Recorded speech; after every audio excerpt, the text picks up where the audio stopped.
Asato ma sadagamaya tamaso homaham jyotirgamaya mrityormam amritam gamaya aviravir mairhi Rudra yate dakshinam mukha te namaham pahinityam. Om, lead us from the unreal to the real. Lead us from darkness unto light. Lead us from death to immortality. Reach us through and through ourselves and evermore. Protect us from ignorance by thy sweet, compassionate face.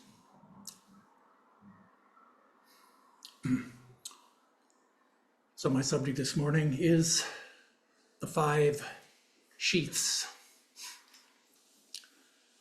And we're going to be talking about a subject of interest to everyone, and that is yourself. Vedanta teaches us that in ourself and our true nature, there is a real and an apparent man. The real man is our own idealized, enlightened self. The Taittiriya Upanishad tells us that there are 5 phenomenological selves that make up and constitute our personal identity. That is the identity of the apparent man, the person that we think ourselves to be. The Sanskrit word here is kosha, which means a sheath. You can think of a leather covering for a sharp metal knife. It covers the sharp blade. Similarly, we have many coverings over our true nature that conceal it from us. Those coverings are like layers, the skins, different layers of an onion. You peel one, you peel another. They're often compared to the Russian Matryoshka dolls. Maybe you've seen those dolls, 5 dolls, one smaller inside the other. Similarly, it is, we have 5 selves, one inside, interior to the other. And the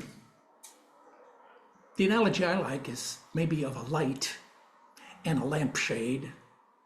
And you know, in old Victorian houses, you have a lamp. It's covered with a paper shade, but that shade is covered also with some fancy fabric, and on the fabric there, in addition, there's embroideries and there's tassels hanging down on the bottom. And in order to actually get to the light itself, we would have to penetrate through all of those different coverings. So we can see here the problem. The problem here is that we have a confusion of identity. We have our whole lives. This is the human predicament, an ongoing identity crisis. We're all mixed up about who we really are and about what is our true nature. And therefore, the teaching of Vedanta is we have to sort ourselves out. The method that we're going to use here is discrimination. That means using our own God-given reason to try to understand the different levels of our being so that we can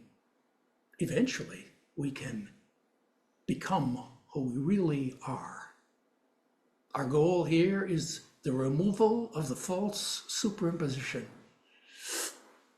that covers our true nature. So let's look at these 5 coverings. The first candidate, of course, when we think about our personal identity, answering the question, who am I? The first would be, well, I'm the flesh and blood body. And, you read in the Upanishads in ancient times, Prajapati, the Lord of the universe, one day he declared to all beings that the Atman, that is yourself, is the source of all existence, knowledge, bliss, and he who knows the Atman becomes the ruler of all the worlds. And, all of the kings of the earth heard that proclamation. Two in particular came to Prajapati and sought to know what is the nature of the self. And they were told, well, you live with me for 32 years. And then I'll tell you. That was a tradition in ancient times. So they did. And after that time, they went and from their guru, their teacher, they got the instruction. You see that pond? There's a pond of water here. It's still, it's quiet, no wind is blowing, it's reflecting like a mirror. Go down to that and look at yourself in the pond, and there what you see, that is yourself. And so both went, both Indra and Varochana went down to that pond and they looked in. And what did Varochana? He looked there, and who did he see? Well, he saw himself, all decked out in fine clothes of a king and jewelry and crown on his head. And a big smile came on his face. Ah, yes, I see. That's myself. And he was so happy to know this. And he returned to his kingdom. And there he taught that doctrine, that the self is nothing but your body, who you think you are. Meanwhile, Indra, that is the Lord of the gods, he looked in the water, and then he went home. But on his way back, returning home, he began to think, now wait a minute. What I saw in that water, that's just my body. It's born, grows old, and dies. That can't be my true self. And so he turned around, came back, and approached Prajapati again, asking for more instructions. And you can read the whole story there, how he had to do more sadhana. So like it is, we too, we look at ourselves. We look at ourselves in the mirror, and what do we see? Well, there I am. I'm tall, I'm short, I'm a man or woman. I'm standing here, I am here in this place. And all this is reflected to us when we look in the mirror, taking that to be our true self. Now, when you see ourselves in the mirror, when we see our body, we cannot deny our body. We can't just dissociate from our body. That is because we are embodied souls. And so what are we going to do with this body? Here it is, the first thing before our attention. And the teaching, of course, of Vedanta is you can't dissociate from your body. You can't deny that you are the body, but we can reconceptualize our relationship. That is, the body is the temple of God. Sri Ramakrishna says the enlightened soul lives in the world like a dried up coconut. You know, a coconut falls from the tree and a little time passes. And that coconut meat becomes more mature. It disengages itself from the shell. So when you take the coconut, there you can shake it a little bit and you can hear the coconut inside shaking inside the shell. As he's detached, he's disidentified from the body. This is the Vedantic ideal, that we have to use our discrimination. What is our physical? Physical flesh and blood body is nothing but the 5 elements. Just to make it simple, in Sankhya, or in the Upanishads, in that very verse in the Taittiriya Upanishad, it tells us that the self is nothing, that is, it's inert matter. It's nothing but food. It's born from food. It lives by means of food. And to food, again, it returns in the end. And so it is that we are to look on the body as just kind of as an inert object, kind of like our vehicle or a temple in which we live, our house. The body cannot be ourself because it's born, it grows old, it dies, it goes through the 6 changes. And we ourselves know that we remain the same. And the body is an object. Therefore, Shankara says, for example, how foolish it would be of a farmer who were to be looking out at his cows in the field, and he looks at one cow and he sees that, he sees the horns and the side and the tail and the hoofs of the cow, of his cow in the field. And contemplating, he would think, oh, that cow, I am a cow. Oh, what an absurd conclusion for the farmer to come to. And yet, that's kind of what we think. We think, I am the body. So this is the teaching of the Vedanta philosophy. First thing, to discriminate and understand that we live in the temple. Body is our temple of God, but it is not our identity. It's not our true nature. We have to look deeper. And as we look deeper, we find another layer. That is another phenomenological self, as it were, that is our part of who we are, and that is our energy body. The energy here is called the prana. Yoga psychologists and Sankhya philosophers understood that all of this world is made up of matter and energy. But energy there's gross energy, and there's subtle energy, and there's causal energy. Prana is the causal energy in the body that is responsible. That is it's responsible for all of the activities in our body. It's the 5 pranas which govern and control the beating of the heart, the circulation of the blood and the lymph in our body, our digestion, the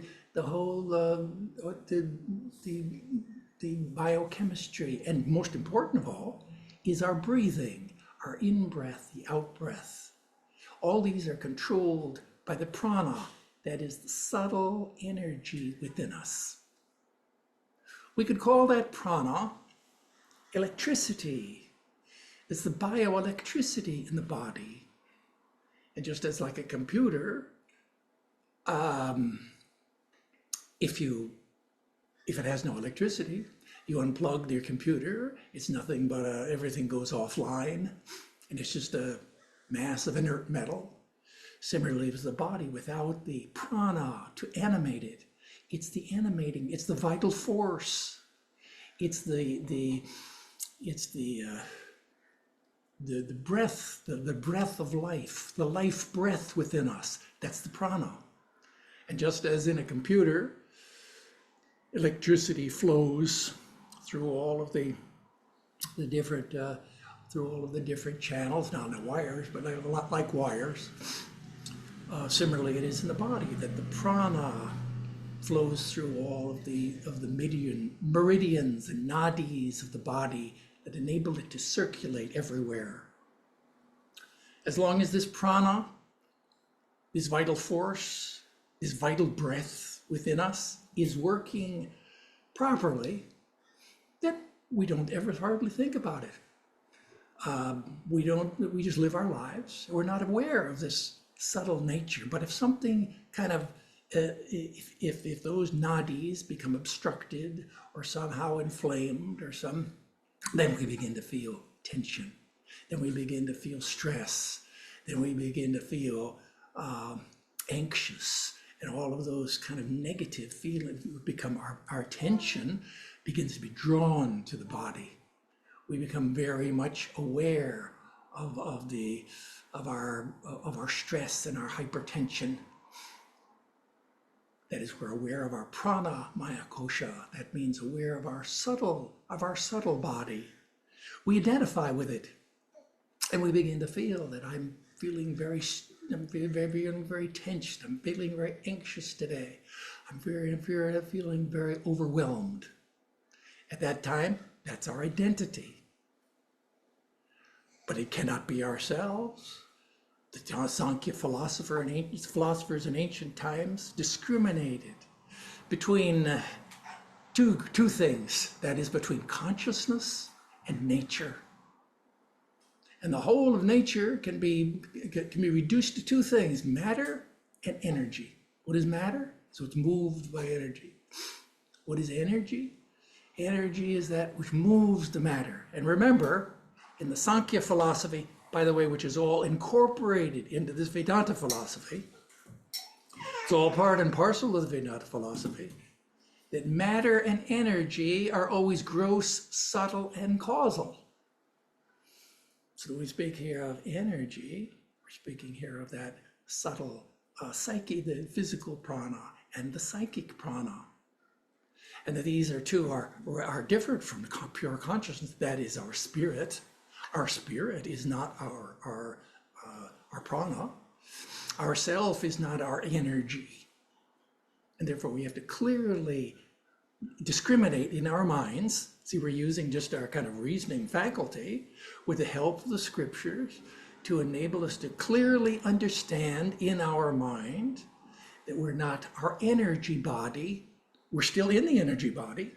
We still have to deal with it. We still feel the stress. We still feel the anxiety and the tension. That doesn't go away just by this knowledge. But what we do get is we get a little distance. We get discrimination. We get a little some degree of attachment. We get perspective on who we really are. Everything else remains the same. That's what spiritual practice is. Spiritual practice doesn't solve any of your psychological, personal problems. Spiritual practice enables you to be who you really are. So that's part of the realistic expectation. So prana, so that's our second body. We have to go deeper though. The prana is not ourselves, Deeper than the prana, we find there is the mind. Now, students of yoga psychology, you all know a lot about the nature of the mind. In the mind, the Patanjali compares the mind, very helpful metaphor. The mind is like a lake. And the wind blows, desires blows, the currents of the water stir up waves in the lake. Those are like our thoughts and our feelings and the ideas that come into our mind. And so that we can similarly, we can observe those, and so we can study our mind. Yoga psychology teaches us that we have a lower mind and we have a higher mind. So let's look first now at the third level of our being, which is the lower mind.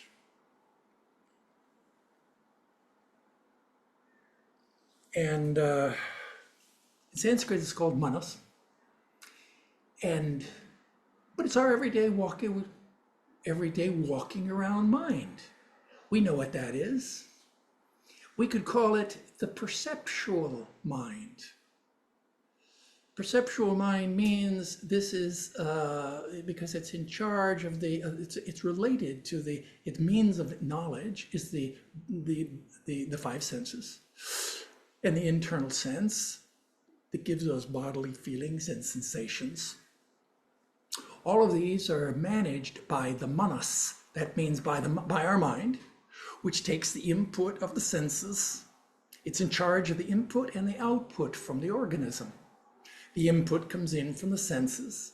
Each one of our senses has an attendant, we could say, that controls the ingress of that particular sense organ.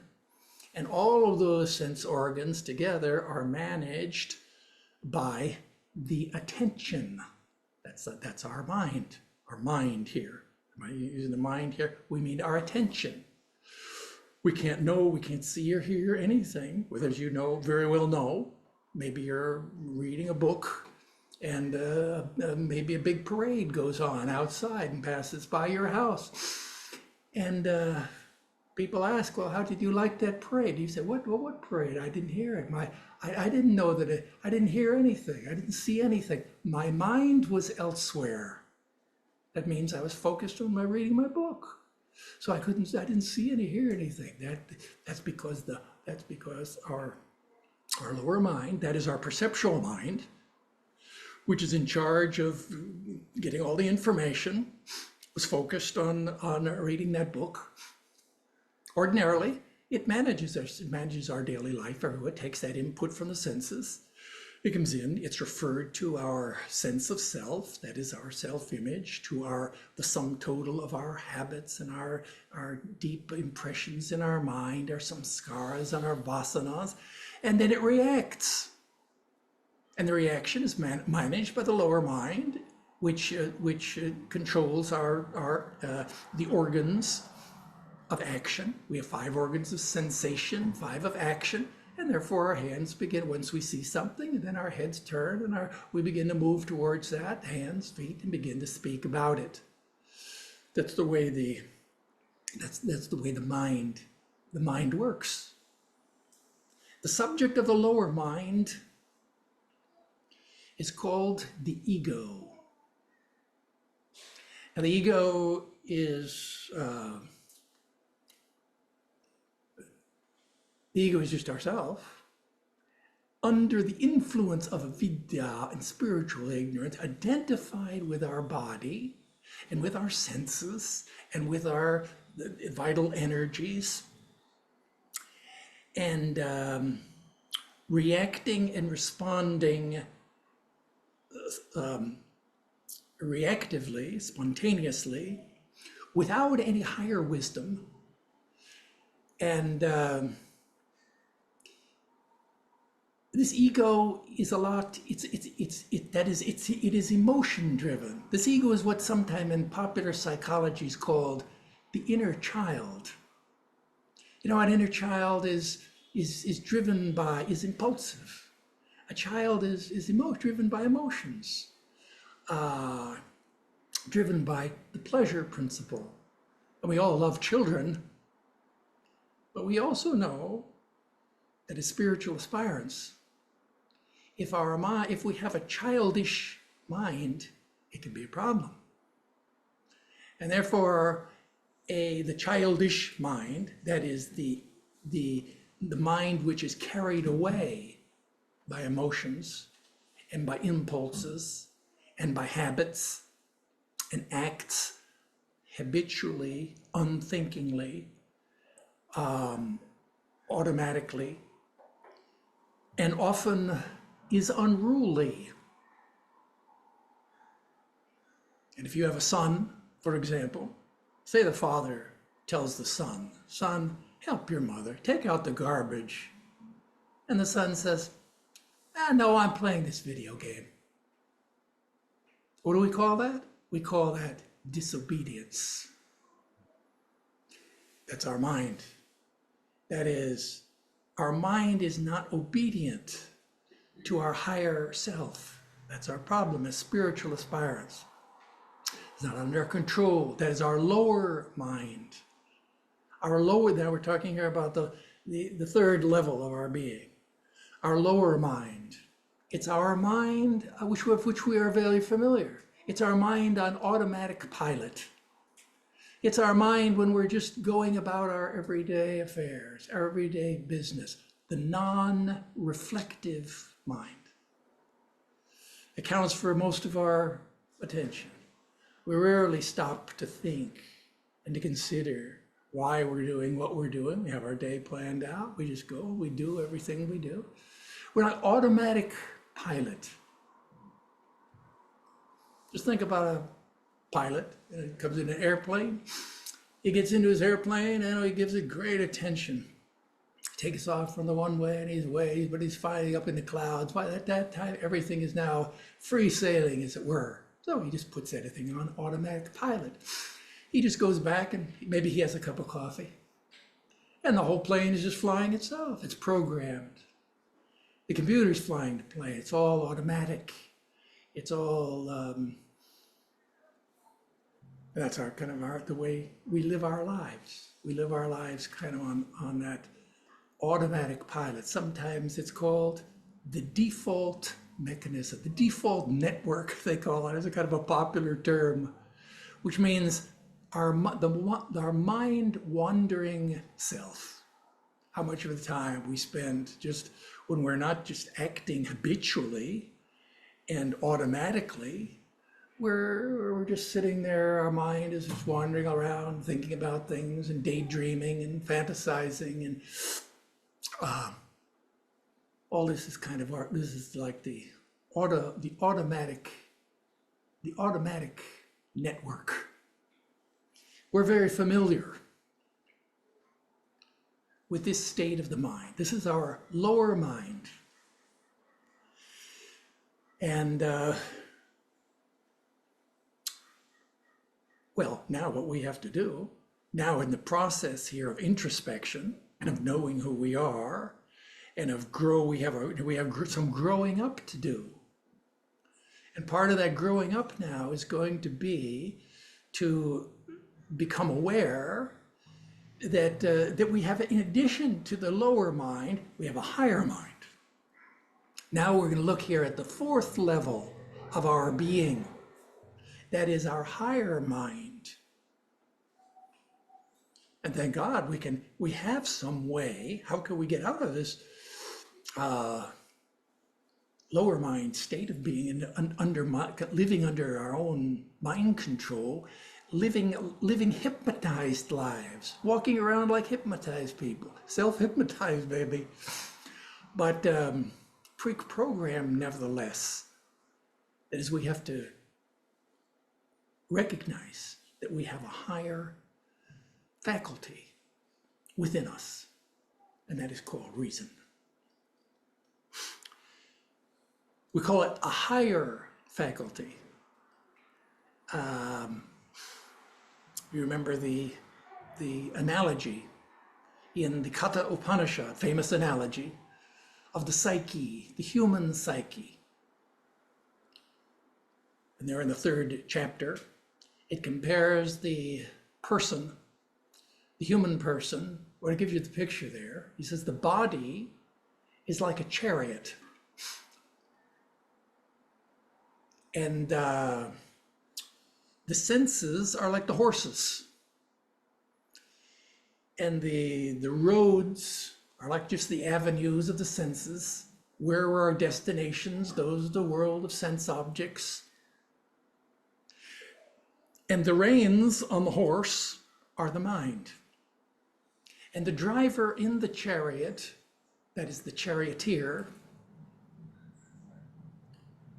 is the buddhi. That means the reason, with the rational faculty within us. And you all remember how the Bhagavad Gita opens there. In the second chapter, we get the same analogy that comes from the Upanishad. Only in that analogy, there's an additional figure, and that is Sri Krishna. Sri Krishna is speaking to Arjuna. You remember the setting there on the battlefield? And he's given the spiritual instructions to the charioteer. That is, there's the higher self. So there we have the senses, we have the lower mind, we have the higher mind, which is the rational faculties, the intellect, and we have the soul, the rider in the chariot, who is our guide, our inner guide. So let's look here at this fourth level of our being, because it is the most important level in many ways, because it's what makes us human. Animals, after all, have flesh and blood body. Animals have a vital body, vital forces. Animals have feelings and emotions. But animals do not have higher reason, what we call the intellect. That means, the intellect means, is that there is a universal cosmic intelligence. And that universal intelligence is reflected, as it were, in the human intellect. It's reflected everywhere, but the intellect is it's like a mirror, that it is able to really catch a true representation of that intelligence. And in man, that intelligence is called reason. In animals, it is called intelligence. But in man, it's called reason. Reason is the power that we have to become aware of all the sensations of our senses, and to abstract from all the knowledge, the awareness of the particulars, to form concepts and more general thoughts, to form abstract thoughts, the power to make judgments as to what is right and wrong, is good and evil, and the power to think. That means to form or to use logic. Logic is the method of the reason that enables us to arrive at knowledge. It's only man that has knowledge and that can arrive at knowledge through the use of the rational faculty, Swami Vivekananda calls the determinative faculty. That's the buddhi within us. That's the intellect. And oftentimes we equate the idea of reason and the intellect with things like logic and logical thinking. But the intellect is the process of reason. In addition to reason, reason itself has a higher ability, because reason can evolve and become what we call intuition. Intuition is just evolved reason. And therefore, when the Greeks speak to us about the Plato, speaking as of knowing God and knowing the nature of the forms through reason, what he means, of course, is reason plus intuition, which is the full range of the buddhi. That means the intelligence within us, going from our rational intelligence to our spiritual intelligence, we could say. Well, let's look first here, before I get into this intuition, let me underline the fact that as a prerequisite for spiritual life, it's assumed that you have reached the age of reason. It assumes that in order to get the full benefit out of this Vedanta philosophy and spiritual practice, the yogis assumed that you were a person who is what we call the age of reason. That means a person who is mature enough is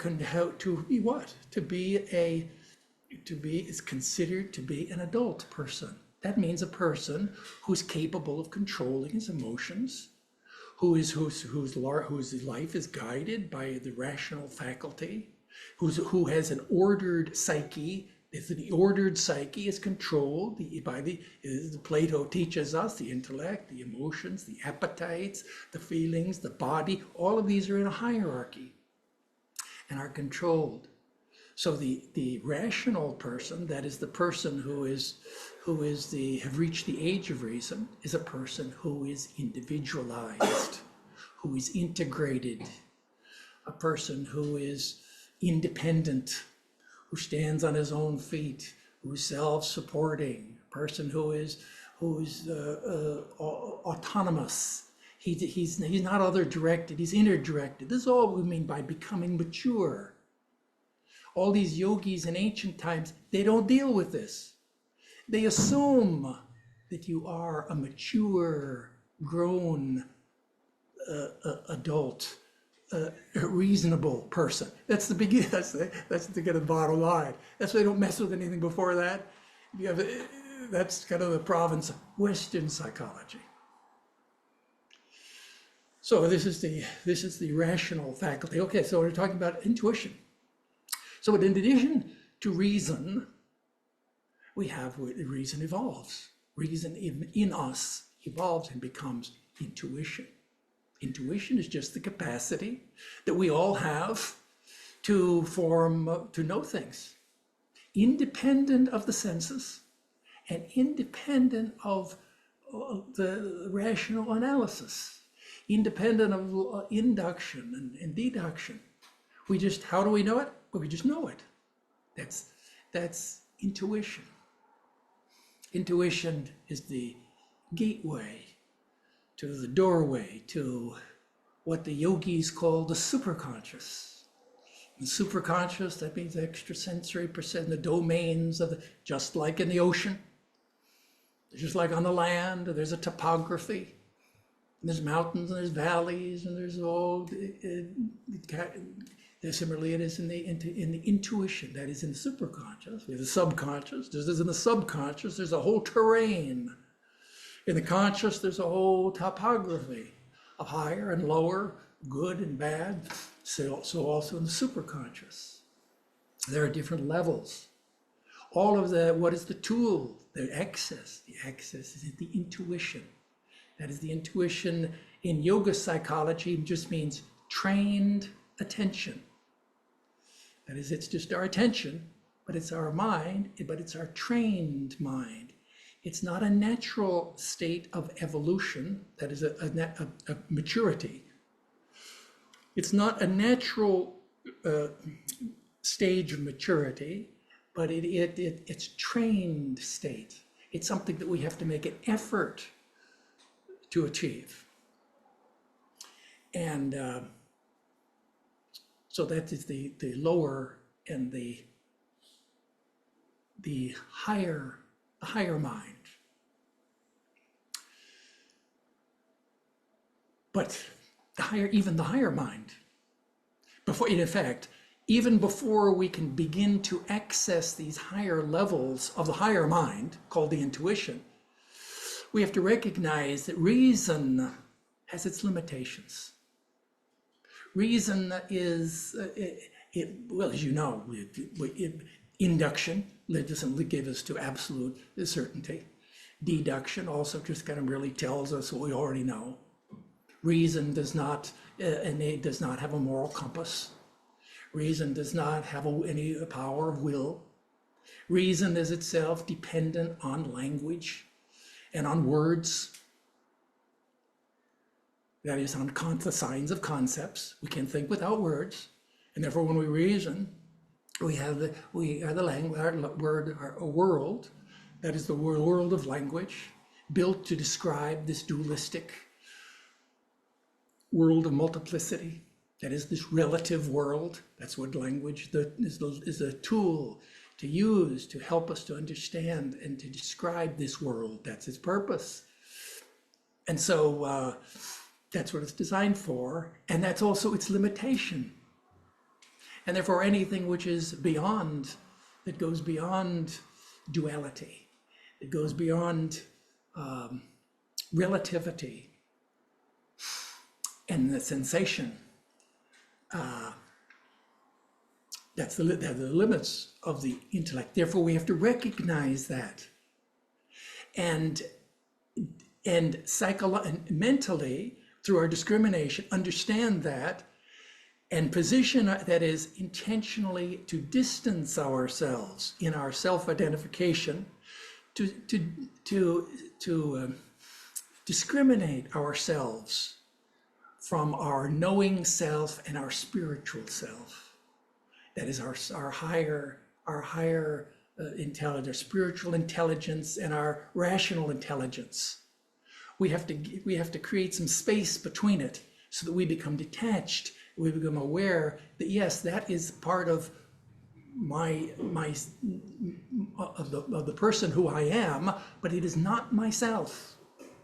It's a level of myself. It is not my identity.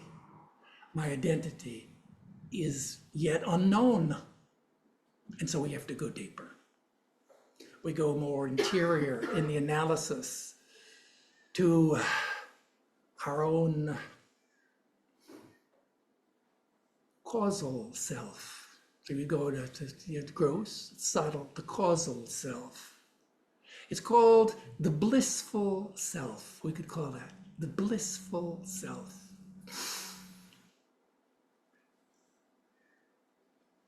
And purposefully, I'm not using all these Sanskrit words. Leave those aside. Every night we fall asleep, and we cycle through waking, dream, and sleep. That's our natural cycle.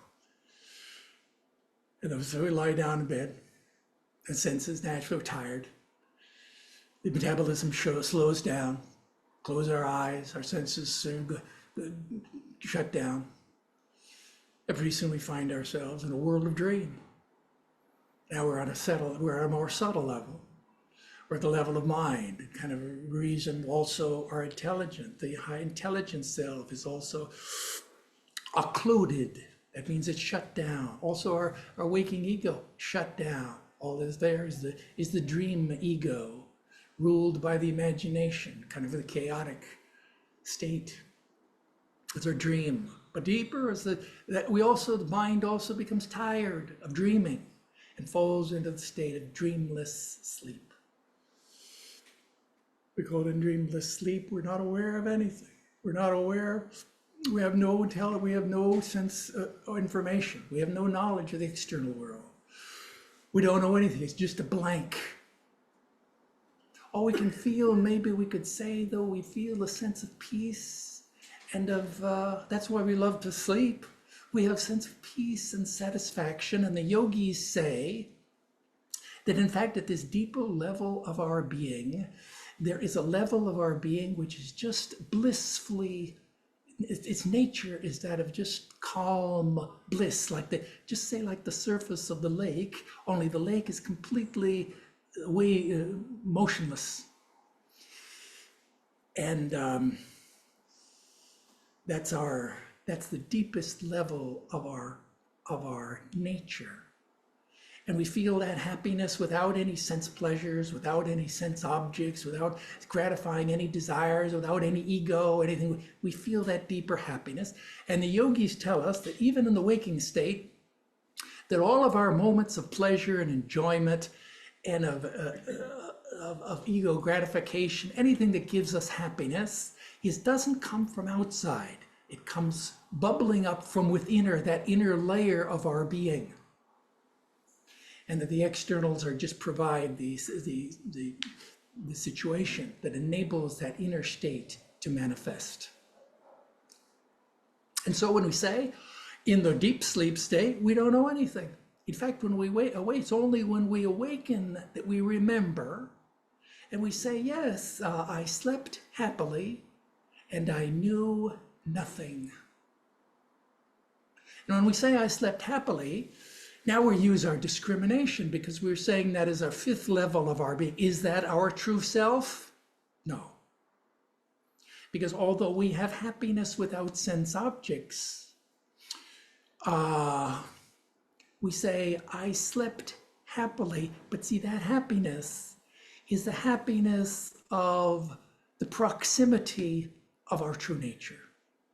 It's not the true happiness of it's not the direct knowledge of our true nature. And the analogy that's given by the yogis is that of a pot of cold water. You bring it into the house, and there in a clay pot, you put your hand on that pot, and it's very cooling. And you feel cooled and refreshed. But you're not touching the water. You're just kind of indirectly, you're touching the water. Similarly, it is the peace and the happiness of deep sleep. It's like that. And so we wake and I slept happily and I knew nothing. Well, did you know your true nature? You tell yourself, I knew nothing. That means when I say nothing, I means I knew. What I knew is that I didn't know. I was unaware of any duality. I knew that there was no duality. There was no object of my awareness. But I did not know the truth of non-duality. That is my true nature. And so, here we've discriminated through these 5 levels of our apparent self that are all mixed up. We've tried to discriminate them, and we see, okay, that we had the flesh and blood body. That's the content of the body self. Now notice there's going to be different selves. The word selves, of course, is a little confusing maybe, because it means atmas. There are 5 atmas, it's saying in the Taittiriya Upanishad, in addition to the atma, our true self. Our first self is our body self. The second is the vital energies. We could call it our vital self. Our third self is all of our lower mind. That is our emotional feeling self. The fourth self is our rational self, our intuitional self, and the feeling of happiness and joy that we have in deep sleep. The deepest level, our blissful self. All of those have to be discriminated so that we know that I am not identical with any of those. What a revelation. What is left? After all those things, that's kind of the whole spectrum of our identity. What's left? All that's left is our own consciousness that is disembodied, that is unencumbered by any upadis, that all of these things have dissolved, and we are absolved of all of these lower identities, and all that remains is our own pure awareness. And this is what's called our true nature, the Atman. This is the real Atman. It is ourself, which is, we could call, it seems to be self-evident. It's an analytical that you are your own awareness. It's an analytical statement. That is, it seems to be necessary. It's a truth. It's a necessary truth. It's an a priori understanding that we have within us, that I am the knower. And this is our higher self. So now all that remains, now we understand it. That is, we understand Vedanta. Now all that remains is that we have to realize it. That's spiritual practice. But at least we've got an idea and a direction, an understanding of what is our identity.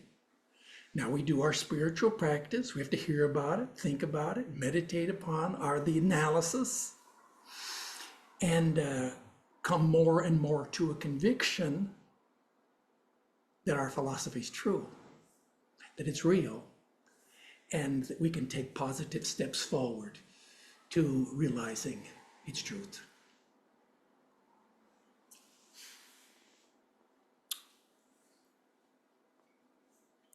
Okay, so that's the doctrine of the 5 sheaths in Vedanta. I think it's helpful to us to understand it.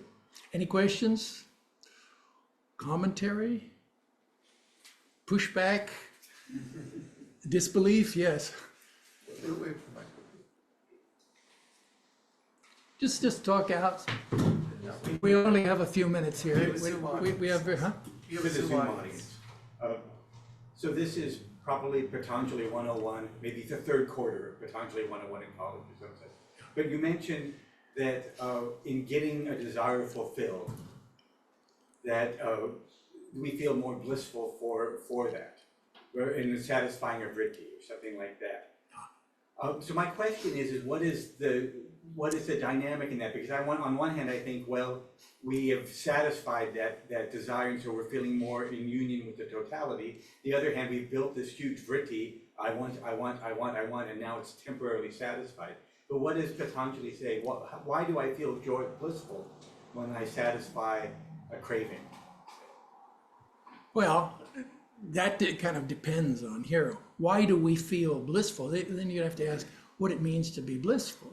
To be blissful there, so the word here, it says the word is ananda, which is the word just means bliss, but it doesn't mean what we think about as bliss. What we think about as happiness. We think about as joy, spiritual joy. It doesn't mean that.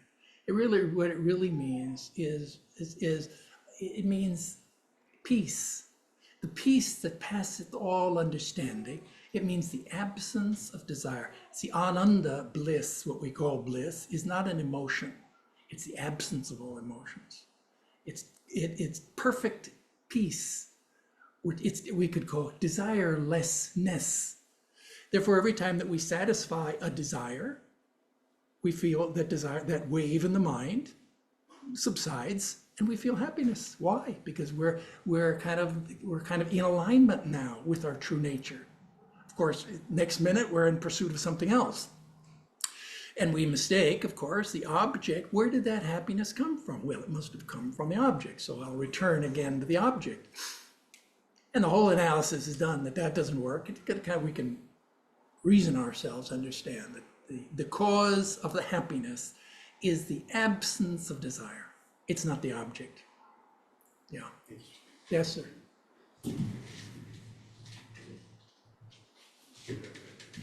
Yeah. At the beginning of the talk, you mentioned that this practice and the study of the Five Sheaths is not for resolving psychological problems. Yeah. But in my experience, that does seem to be happening with increased spiritual practice. Good. I'm not saying it does. I'm not saying it doesn't help you with the rest of your life. I'm just saying that's not its purpose. That's not what it's designed to do. That's not the focus. That's not the purpose of this teaching. It may, if it helps you, then good.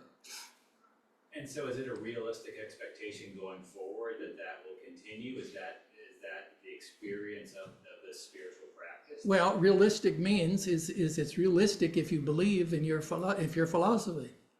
What is your philosophy? If you're convinced, if you have, that's why we say hearing, thinking, meditating. You have to be convinced that this philosophy is true. And then it will, that's part of it. I forget, what's your question? I don't deny that it may help you. For example, you say that you do your work. You say you work with detachment. You do karma yoga. You learn to work with detachment. You learn to focus your attention. That's all very good. You practice meditation. You develop the power of concentration. That's all very good. It may help you in your day-to-day work, no doubt. Nobody denies that. But that's not the point. That's not the whole purpose. That's to miss the point or purpose. That's a possible side benefit. That's not a selling point for this Vedanta philosophy. Even if it doesn't help you in your work, it fulfills its purpose. What is its purpose is to realize your true nature. The Purusha, yoga, what's the purpose of meditating? It's to achieve kaivalya. That means the self resting in its true nature. That's the purpose. Purpose is not to help you in your daily life. But it will. The purpose, though. Well, now you're bringing inside. This is the sales. So, in our sales pitch, right. we like to bring in. But I argue whatever gets you there. All right. Yeah. So you're absolutely right. He's trying to make his argument is that it's a latent thing. It's happening. It's not the ultimate purpose, but as you become more spiritually evolved, what do we see in people? They are more at peace. They are more loving. So the psychological dilemmas are being calmed down, are being solved. Swami's saying that's not ultimately your purpose, but as you do it, all these things do benefit you psychologically. Well, what I'm saying is that it's very important it's very important for us to have realistic expectations about spiritual practice. And what I'm saying is suggesting that maybe it won't help you in your personal life. Maybe it won't make your marriage smoother. Okay, so what? That's not the purpose. I don't know. Maybe I'm speaking too monastic oriented here. I don't know. But there is truth in it that we need to have realistic expectations. Otherwise, maybe, yeah. Okay, other questions? Yes. Yes, sir. I had a question about emotions. Would you locate those in your third sheath of the lower mind? And are they at all correlated with a reasonable mind as far as gaining intuition? Yeah, well, hopefully, yes. Okay. See, emotions are very powerful. Emotions are what give us our energy and our power, of course, our feelings. But as long as they're serving our higher mind, when our emotions serve our higher will, our spiritual intelligence, hopefully, then of course, that's the color, things what gives color to our lives. But emotions functioning independently of the higher mind are at that point, we're on a par with the, with the animals. I mean, animals, dogs and cats also have emotions. So what is it that is, an emotion is not a tool of cognition. So emotions serve the purpose, in Plato anyhow, in the well-ordered psyche. Emotions are very powerful and need to serve higher ends. That's the idea. Yeah. Yes. Okay. Last question. Yeah. Yes. Could you say something about where in this matrix are imagination and creativity? Imagine. What is creativity? Well, Where does it fit in? Yeah. Well, now you're asking deeper psychological questions, which nobody really knows. Let's say, what is creativity? What is imagination? Maybe it's like a dance between. Well, creativity is often associated with a intuitional Yeah, experience. yeah. Absolutely. Is that psychological? Well, yeah, well, it's psychological, yes, in the sense is that it's a function of the higher mind. And yeah, intuition is often associated with creativity and with the imagination. And but what exactly is the imagination in Vedanta? It's not given a separate faculty. There are 4 faculties of the psyche.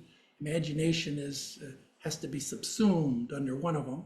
Sometimes it's defined as kind of like a play, a dance between the intuition and the reason and the emotions and the memory. It's a kind of a, yeah. So maybe you could say there's mental imagination based on maybe what we call, there's some scars of the programming you have, and then there's higher intuitional, let's say imagination or intuition that just flows in and just, it just spontaneously, it seems, or it's like a veil is revealed and it's there for you, right? Yeah, that's So that would be more of a higher intuition, I'd say, and that 4th Swami is describing that Vijnanamaya kosha, that you have the mental kosha and then that intuitional kosha. So I would say it falls within that. thank you. Okay, good.